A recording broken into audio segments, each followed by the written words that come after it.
ఒక కొత్త అందాన్ని, అర్థాన్ని ఇచ్చేందుకు ప్రయత్నం చేస్తున్న దృశ్యం అది.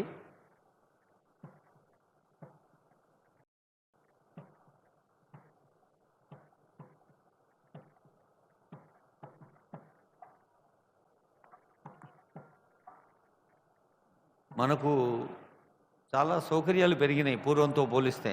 మన అమ్మా నాయనలో లేదా మన అవ్వలు తాతల కాలంతో పోలిస్తే ఈ పెరిగిన సౌకర్యం మనకు కొన్ని సవాళ్ళు కూడా విసురుతోంది, కొన్ని ఛాలెంజెస్ కూడా. అలాంటి సవాళ్ళు ఏమిటి అంటే, అదిగో ప్రాంగణంలోకి వచ్చేసింది వాహన శ్రేణి. ఆ సవాళ్లను ధీటుగా ఎదుర్కోవాలంటే మనకు తగిన సాంకేతిక శిక్షణ ఉండాలి. అలాంటి సాంకేతిక నైపుణ్యం పెరగటానికి దోహదం చేసేదే ఈ యూనివర్సిటీ అని తెలియజేస్తూ, we are happy to have honourable CM గారు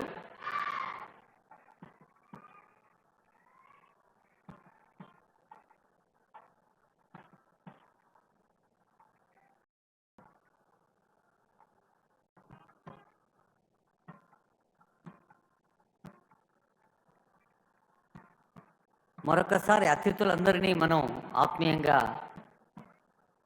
సాదరంగా ఆహ్వానించుకుంటూ దృశ్యాన్ని చూస్తున్నాం.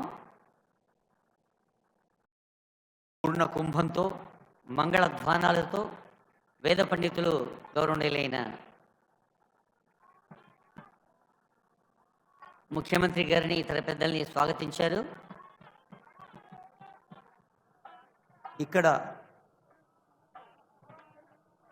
ఇక్కడ జరిగే భూమి పూజలోని సంస్థలు మనకు తెలుసు.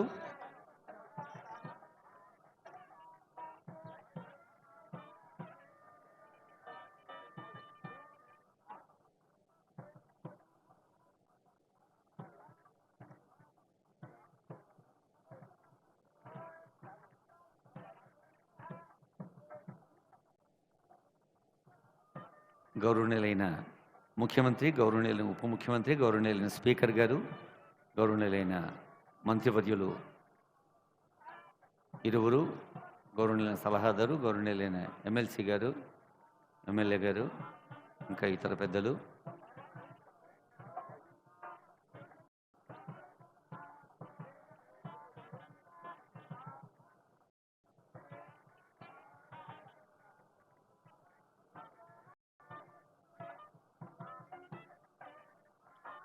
యాదేవి సర్వభూతేషు జ్ఞానరూపేణ సంస్థిత నమస్తస్యై నమస్తస్యై నమస్తస్యై నమో నమః. అందరికీ కుల మత వర్ణ వర్గాలు ప్రాంతాలకు అతీతంగా అవసరమైంది జ్ఞానం.